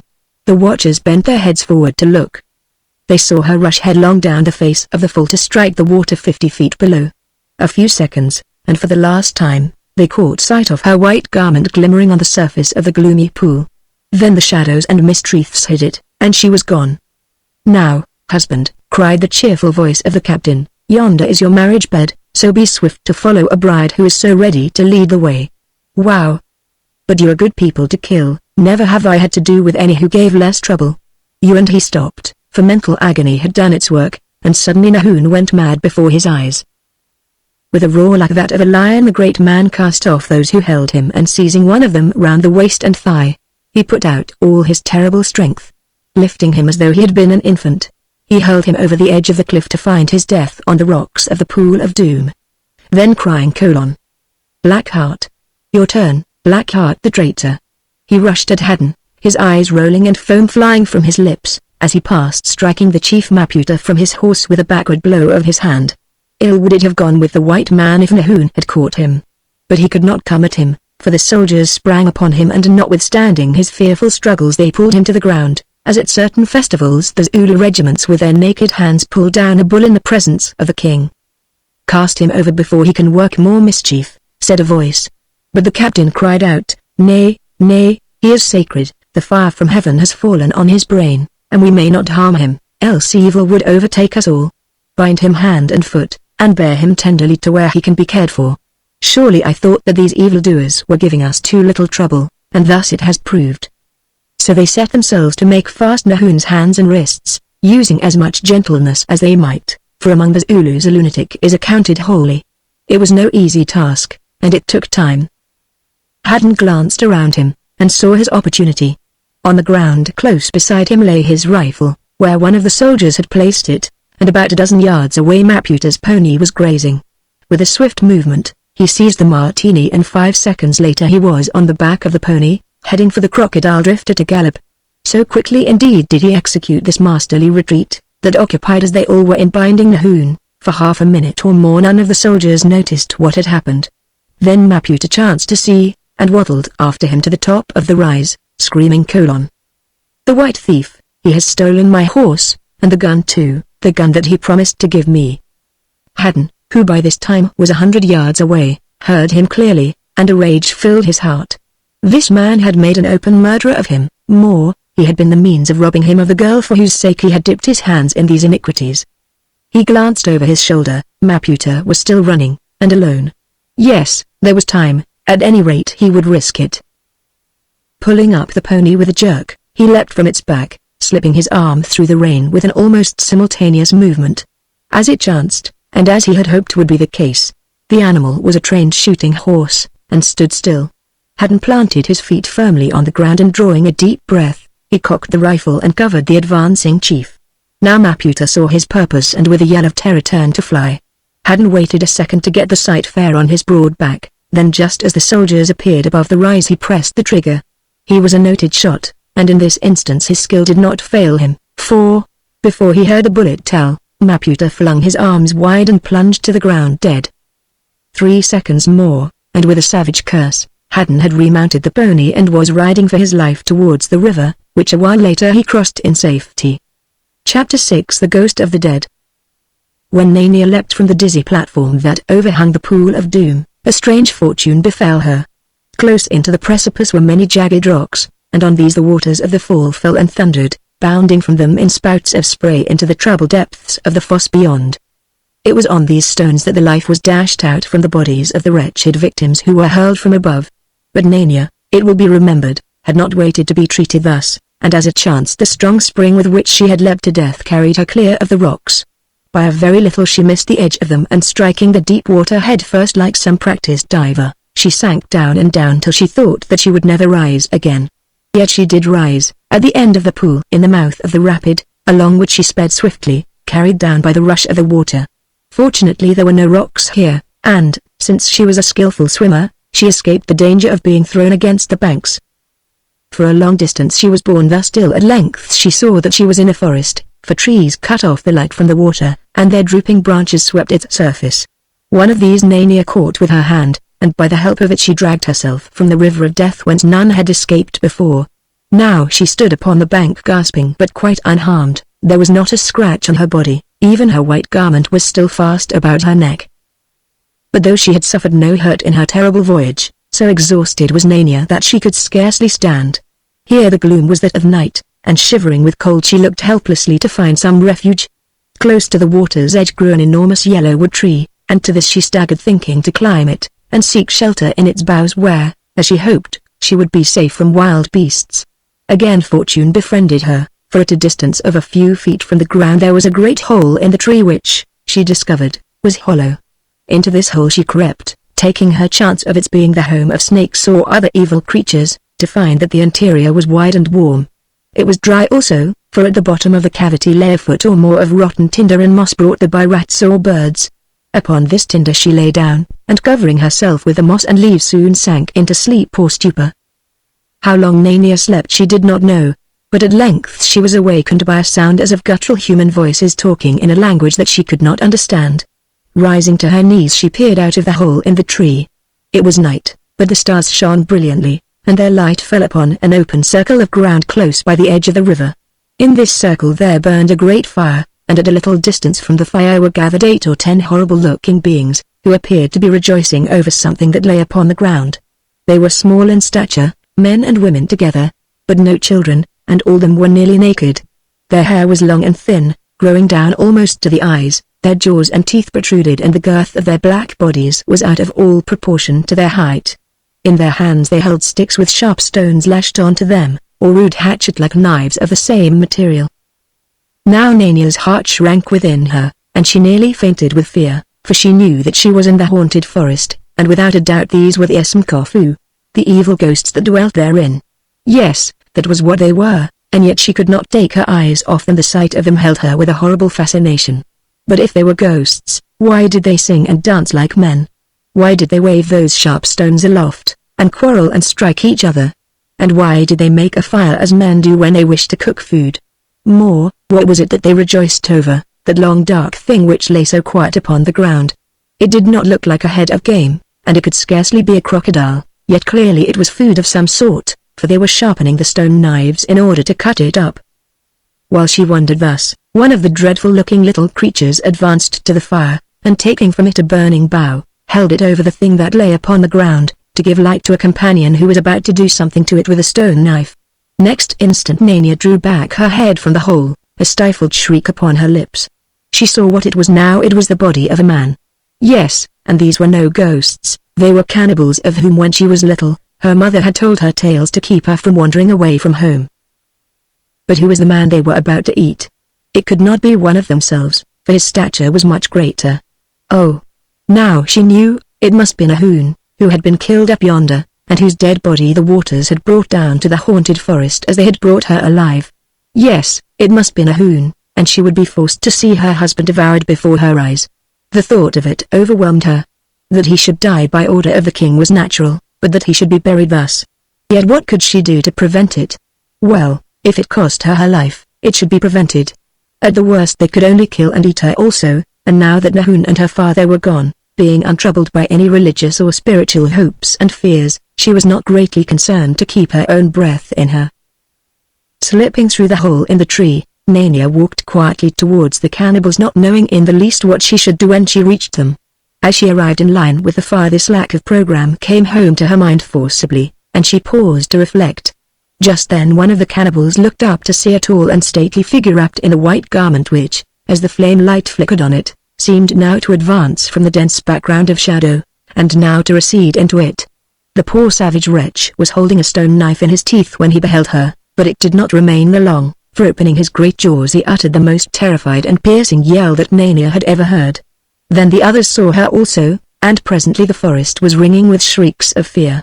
For a few seconds the outcasts stood and gazed, then they were gone this way and that, bursting their path through the undergrowth like startled jackals. The Asimkafu of Zulu tradition had been routed in their own haunted home by what they took to be a spirit. Poor Asimkafu. They were but miserable and starving bushmen who, driven into that place of ill omen many years ago, had adopted this means, the only one open to them, to keep the life in their wretched bodies. Here at least they were unmolested, and as there was little other food to be found amid that wilderness of trees, they took what the river brought them. When executions were few in the pool of doom, times were hard for them indeed, for then they were driven to eat each other. That is why there were no children. As their inarticulate outcry died away in the distance, Nania ran forward to look at the body that lay on the ground, and staggered back with a sigh of relief. It was not Nahun, but she recognized the face for that of one of the party of executioners. How did he come here? Had Nahun killed him? Had Nahun escaped? She could not tell, and at the best it was improbable, but still the sight of this dead soldier lit her heart with a faint ray of hope, for how did he come to be dead if Nahun had no hand in his death? She could not bear to leave him lying so near her hiding place, however, therefore, with no small toil, she rolled the corpse back into the water, which carried it swiftly away. Then she returned to the tree, having first replenished the fire, and awaited the light. At last it came, so much of it as ever penetrated this darksome den, and Nania, becoming aware that she was hungry, descended from the tree to search for food. All day long she searched, finding nothing, till towards sunset she remembered that on the outskirts of the forest there was a flat rock where it was the custom of those who had been in any way afflicted, or who considered themselves or their belongings to be bewitched, to place propitiatory offerings of food wherewith the Esimkafu and Amilhosi were supposed to satisfy their spiritual cravings. Urged by the pinch of starvation, to this spot Nania journeyed rapidly, and found to her joy that some neighboring kraal had evidently been in recent trouble, for the rock of offering was laden with cobs of corn, gourds of milk, porridge and even meat. Helping herself to as much as she could carry, she returned to her lair, where she drank of the milk and cooked meat and mealies at the fire. Then she crept back into the tree, and slept. For nearly 2 months Nania lived thus in the forest, since she could not venture out of it fearing lest she should be seized, and for a second time taste of the judgment of the king. In the forest at least she was safe, for none dared enter there, nor did the Esimkafu give her further trouble. Once or twice she saw them, but on each occasion they fled from her presence, seeking some distant retreat, where they hid themselves or perished. Nor did food fail her, for finding that it was taken, the pious givers brought it in plenty to the rock of offering. But, oh! The life was dreadful, and the gloom and loneliness coupled with her sorrows at times drove her almost to insanity. Still she lived on, though often she desired to die, for if her father was dead, the corpse she had found was not the corpse of Nahun, and in her heart there still shone that spark of home. Yet what she hoped for she could not tell. When Philip Haddon reached civilized regions, he found that war was about to be declared between the Queen and Setiweo, king of the Amazulu, also that in the prevailing excitement his little adventure with the Utrecht storekeeper had been overlooked or forgotten. He was the owner of 2 good buck wagons with spans of salted oxen, and at that time vehicles were much in request to carry military stores for the columns which were to advance into Ululand. Indeed the transport authorities were glad to pay £90 a month for the hire of each wagon and to guarantee the owners against all loss of cattle. Although he was not desirous of returning to Zululand, this bait proved too much for Haddon, who accordingly leased out his wagons to the commissariat, together with his own services as conductor and interpreter. He was attached to No. 3 column of the invading force, which it may be remembered was under the immediate command of Lord Chelmsford, and on the 20th of January, 1879, he marched with it by the road that runs from Rorke's Drift to the Indeni forest, and encamped that night beneath the shadow of the steep and desolate mountain known as Izanluana. That day also a great army of King Setiweo's, numbering 20,000 men and more, moved down from the Upindo hill and camped upon the stony plain that lies a mile and a half to the east of Izanluana. No fires were lit, and it lay there in utter silence, for their warriors were sleeping on their spears. With that impi was the Amsitu regiment, 3,500 strong. At the first break of dawn the Induna in command of the Amsitu looked up from beneath the shelter of the black shield with which he had covered his body, and through the thick mist he saw a great man standing before him, clothed only in a mucha, a gaunt wild-eyed man who held a rough club in his hand. When he was spoken to, the man made no answer, he only leaned upon his club looking from left to right along the dense array of innumerable shields. "Who is this Silwana, wild creature?" asked the Induna of his captains wondering. The captains stared at the wanderer, and one of them replied, "This is Nahun Kazomba, it is the son of Zomba who not long ago held rank in this regiment of the Amsitu. His betrothed, Nania, daughter of Amgona, was killed together with her father by order of the Black One, and Nahun went mad with grief at the sight of it, for the fire of heaven entered his brain, and mad he has wandered ever since." "What would you hear, Nahun Kazomba?" asked the Induna. Then Nahun spoke slowly. "My regiment goes down to war against the white men, give me a shield and a spear, O captain of the king, that I may fight with my regiment, for I seek a face in the battle." So they gave him a shield and a spear, for they dared not turn away one whose brain was alight with the fire of heaven. When the sun was high that day, bullets began to fall among the ranks of the Amsitu. Then the black-shielded, black-plumed Amsitu arose, company by company, and after them arose a whole vast Zulu army, breast and horns together, and swept down in silence upon the doomed British camp, a moving sheen of spears. The bullets pattered on the shields, the shells tore long lines through their array, but they never halted or wavered. Forward on either side shot out the horns of armed men, clasping the camp in an embrace of steel.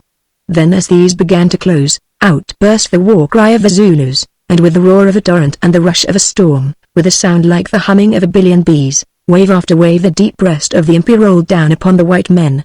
With it went the black-shielded Amsitu, and with them went Nahun, the son of Zomba. A bullet struck him in the side, glancing from his ribs, he did not heed. A white man fell from his horse before him, he did not stab, for he sought but one face in the battle. He sought and at last he found. There, among the wagons where the spears were busiest, the standing by his horse and firing rapidly was Blackheart, he who had given Nania his betrothed to death. 3 soldiers stood between them, one of them Nahun stabbed, and 2 he brushed aside, then he rushed straight at Haddon.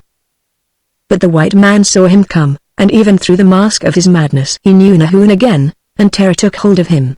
Throwing away his empty rifle, for his ammunition was spent, he leapt upon his horse and drove his spurs into its flanks. Away it went among the carnage, springing over the dead and bursting through the lines of shields, and after it came Nahun, running long and low with head stretched forward and trailing spear, running as a hound runs when the buck is at view. Haddon's first plan was to head for Rorke's Drift, but a glance to the left showed him that the masses of the Undi barred that way, so he fled straight on, leaving his path to fortune. In 5 minutes he was over a ridge, and there was nothing of the battle to be seen. In 10 all sounds of it had died away, for few guns were fired in the dread race to Fugitives' Drift, and the assegai makes no noise. In some strange fashion, Even at this moment, the contrast between the dreadful scene of blood and turmoil that he had left, and the peaceful face of nature over which he was passing, came home to his brain vividly. Here birds sang and cattle grazed, here the sun shone undimmed by the smoke of cannon, only high up in the blue and silent air long streams of vultures could be seen winging their way to the plain of Azanduana. The ground was very rough, and Haddon's horse began to tire. He looked over his shoulder. Some 200 yards behind came the Zulu, grim as death, unswerving as fate. He examined the pistol in his belt. There was but one undischarged cartridge left, all the rest had been fired and the pouch was empty. Well, one bullet should be enough for one savage. The question was, should he stop and use it now? No, he might miss or fail to kill the man. He was on horseback and his foe on foot. Surely he could tire him out. A while passed, and they dashed through a little stream. It seemed familiar to Haddon. Yes, that was the pool where he used to bathe when he was the guest of Umgona, the father of Nania, and there on the knoll to his right were the huts, or rather the remains of them, for they had been burnt with fire. What chance had brought him to this place, he wondered. Then again he looked behind him at Nahoon, who seemed to read his thoughts, for he shook his spear and pointed to the ruined kraal. On he went at speed, for here the land was level, and to his joy he lost sight of his pursuer. But presently there came a mile of rocky ground, and when it was past, glancing back he saw that Nahoon was once more in his old place. His horse's strength was almost spent, but Haddon spurred it forward blindly, whither he knew not. Now he was traveling along a strip of turf, and ahead of him he heard the music of a river, while to his left rose a high bank. Presently the turf bent inwards, and there, not 20 yards away from him, was a Kaffir hut standing on the brink of a river. He looked at it. Yes, it was the hut of that accursed Inanga, the bee, and standing by the fence of it was none other than the bee herself. At the sight of her the exhausted horse swerved violently, stumbled and came to the ground, where it lay panting. Haddon was thrown from the saddle but sprang to his feet unhurt. "Ah! Blackheart, is it you? What news of the battle, Blackheart?" cried the bee in a mocking voice. "Help me, mother, I'm pursued," he gasped. "What of it, Blackheart? It is but by one tired man. Stand then and face him, for now Blackheart and Whiteheart are together again. You will not? Then away to the forest and seek shelter among the dead who await you there. Tell me, was it the face of Nania that I saw beneath the waters a while ago? Good. Bear my greetings to her when you two meet in the house of the dead." Haddon looked at the stream. It was in flood. He could not swim it, so followed by the evil laugh of the prophetess, he sped towards the forest. After him came Nahoon, his tongue hanging from his jaws like the tongue of a wolf. Now he was in the shadow of the forest, but still he sped on following the course of the river, till at length his breath failed, and he halted on the further side of the little glade, beyond which a great tree grew. Nahoon was more than a spear's throw behind him, therefore he had time to draw his pistol and to make ready. "Halt, Nahoon," he cried, as once before he had cried, "I would speak with you." The Ulu heard his voice, and obeyed. "Listen," said Haddon. "We have run a long race and fought a long fight, you and I, and we are still alive, both of us. Very soon, if you come on, one of us must be dead, and it will be you, Nahoon, for I am armed and as you know I can shoot straight. What do you say?" Nahoon made no answer, but stood still at the edge of the glade, his wild and glowering eyes fixed on the white man's face and his breath coming in short gasps. "Will you let me go, if I let you go?" Haddon asked once more. "I know why you hate me, but the past cannot be undone, nor can the dead be brought to earth again." Still Nahoon made no answer, and his silence seemed more fateful and more crushing than any speech. No spoken accusation would have been so terrible in Haddon's ear. He made no answer, but lifting his assegai he stalked grimly toward his foe. When he was within 5 paces Haddon covered him and fired. Nahoon sprang aside, but the bullet struck him somewhere, for his right arm dropped, and the stabbing spear that he held was jerked from it harmlessly over the white man's head. But still making no sound, their Zulu came on and gripped him by the throat with his left hand. For a space they struggled terribly, swaying to and fro, but Haddon was unhurt and fought with the fury of despair, while Nahoon had been twice wounded, and there remained to him but one sound arm wherewith to strike. Presently forced to earth by the white man's iron strength, the soldier was down, nor could he rise again. "Now we will make an end," muttered Haddon savagely, and he turned to seek the assegai, then staggered slowly back with starting eyes and reeling gait. For there before him, still clad in her white robe, a spear in her hand, stood the spirit of Nania. "Think of it," he said to himself, dimly remembering the words of the Einanga, when you stand face to face with the ghost of the dead in the home of the dead. There was a cry and a flash of steel, the broad spear leapt towards him to bury itself in his breast. He swayed, he fell, and presently Blackheart clasped that great reward which the word of the bee had promised him. Nahoon! Nahoon! Murmured a soft voice. Awake, it is no ghost, but Ainania, your living wife, to whom my Aos 3, has given it me to save you. Nahoon heard and opened his eyes to look, and his madness left him. Welcome, wife, he said faintly, now I will live since death has brought you back to me in the house of the dead. Today Nahoon is one of the Indianas of the English government in Zululand, and there are children about his kraal. It was from the lips of none other than Nania his wife that the teller of this tale heard its substance. The bee also lives and practices as much magic as she dares under the white man's rule. On her black hand shines a golden ring shaped like a snake with ruby eyes, and of this trinket the bee is very proud.